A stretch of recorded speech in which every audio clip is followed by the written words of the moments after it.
every kind of weather.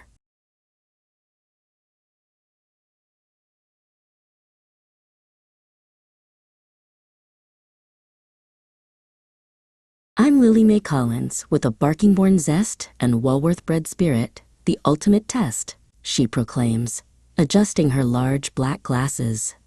To maintain my composure, though weather is erratic, I'm elate to explain what is quite symptomatic. The British atmosphere is inconsistent and vast, with variable shadows that the clouds often cast. I'm ecstatic to start our seasonal review with an itinerary of climate, especially for you. In spring's sweet infancy, initially reticent and shy, juvenile buds peek at the pale morning sky, Lily Mae notes as she walks through the park. Nature isn't snobbish. She doesn't alienate, but uses her energetic beauty to elate. She doesn't hesitate to proceed with her show, as the preceding winter starts to wane and to go. To put it mildly, the equinox is a sight, as the former gray days turn remarkably bright.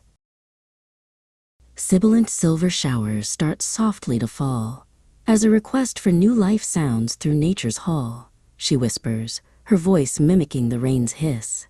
These droplets don't mar or exacerbate gloom, they complement flowers that are longing to bloom. It's an exemplary scene, albeit quite wet, as the gardens are watered by nature's own net. To overlook this would be a big error of mine, for the scent of the earth is remarkably fine. A cacophony of birdsong erupts in the park. As enthusiastic robins emerge from the dark, Lily Mae laughs, watching the trees. They are loquacious and vocal, not reticent or still, with a competence shown in each tweet and each trill.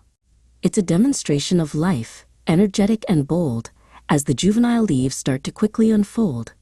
No wonder we're elated. It's not surprising at all that we respond to the season's magnificent call.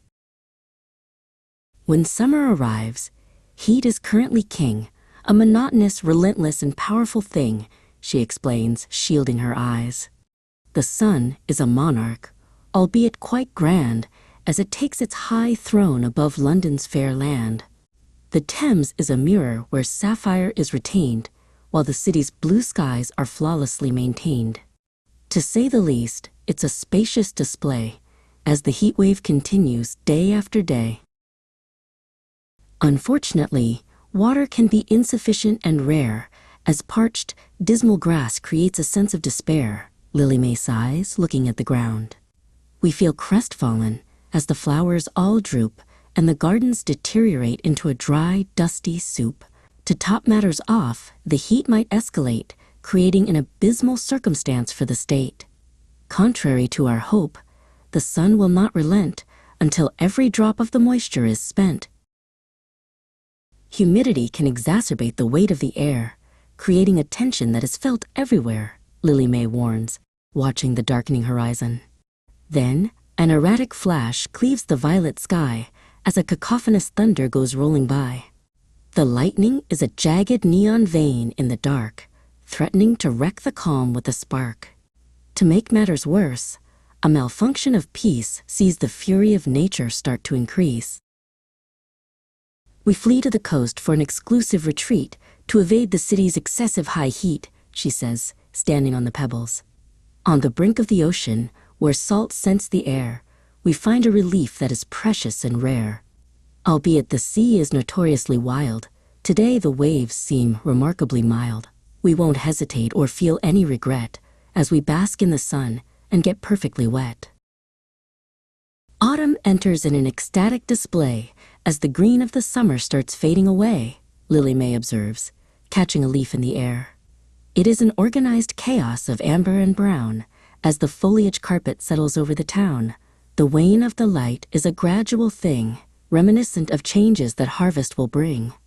The trees are reluctant to lose every leaf, but the transition is beautiful, albeit brief. The gales grow horrendous, a relentless attack, as if nature is trying to take it all back, she shouts over the wind. The wind tries to vandalize every fair tree with a fury that's fierce and wild to see. The circumstances are dire, as the branches are tossed, and we assume that the summer is finally lost. To top things off, the sky turns quite gray, as the pathetic fallacy takes over the day. A monotonous mist is a gray, velvet shroud, akin to the base of a low-hanging cloud, Lily May whispers into the haze. It's a tedious omen that winter is near, as the skyline starts slowly to all but disappear. We must tolerate dampness and lackluster light, as the sun is obscured from our narrowing sight. The fog is reticent, muffled and deep, as if the whole city has fallen to sleep. The first touch of frost is a masterly thing, which the cold morning air is ecstatic to bring, she says, her breath visible. It's a pristine demonstration of crystals and ice, making every dead twig look remarkably nice. It doesn't exacerbate winter's chill breath, but offers a crown to the garden's brief death. Under no circumstances is it anything but grand, as a silver embroidery covers the land. When temperatures plummet to abysmal new lows, the atrocity of winter is all that it shows, Lily May notes by the water. Some have a phobia of ice on the lake, but to say it's all bad is a big mistake. Stuff and nonsense, I cry as I don my warm coat, while the chill tries to seize at my throat. The ice is a peril, to put it quite mildly, as the wind in the chimney starts whistling wildly. Then snow falls, the ultimate fleecy surprise that brings an ecstatic new light to our eyes. She cheers, waving at the sky. It's the penultimate chapter of seasonal grace, as the white, fluffy blanket falls over the place. To say the least, Walworth is transformed and bright, as the mundane is buried in layers of white. It's not out of the question to hope for a sled, rather than staying tucked up in your bed. From erratic gales to the heat's long prolong, nature's itinerary is never quite wrong. If the forecast goes pear-shaped or south for a while, just head back to the drawing board and keep a smile. I'm Lily May Collins. Our review is now done. From the abysmal rain to the ecstatic sun, no matter the stake, through shadow and light, our climate remains an exemplary sight.